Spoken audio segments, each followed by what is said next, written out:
घर खरीदना हर किसी का सपना होता है। इसके लिए लोग काफी मेहनत करके पैसा जमा करते हैं और जरूरत पड़ने पर होम लोन भी लेते हैं। लेकिन ये होम लोन अक्सर पूरी उम्र आपका पीछा नहीं छोड़ता। होम लोन के बाद हर महीने आपकी सैलरी का एक बड़ा हिस्सा ईएमआई के रूप में चला जाता है। इस वजह से हर कोई होम लोन को जल्दी से जल्दी चुकाना चाहता है, लेकिन अक्सर लोग ऐसा नहीं कर पाते।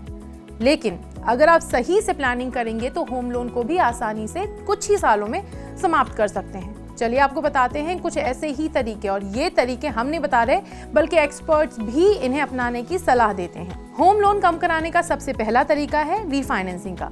किसी भी लोन पर ब्याज के बोझ को कम करने का सबसे अच्छा तरीका ये माना जाता है, और इसके लिए लोन को ऐसे बैंक या एनबीएफसी में ट्रांसफर किया जाता है जहां ब्याज आपके मौजूदा बैंक से कम होता है।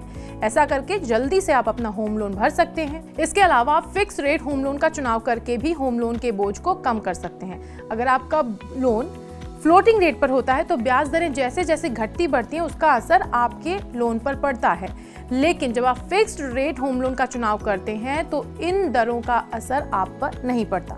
बीते 1.5 साल से ब्याज की दरें लगातार बढ़ रही हैं, ऐसे में आपके लोन की किस्तें भी बढ़ चुकी होंगी। अगर आप ब्याज दर बढ़ने से पहले इसे फिक्स करा लें तो इससे आप आसानी से बढ़ती ब्याज के बोझ को टाल सकते हैं। होम लोन के बोझ को उतारने का एक और तरीका होता है आय के साथ किस्तों को बढ़ाना।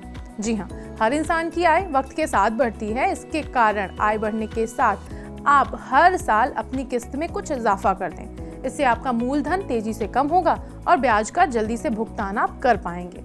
इसके अलावा एक्स्ट्रा इनकम जब भी आपकी हो तो प्री पेमेंट करना भी एक अच्छा ऑप्शन होगा।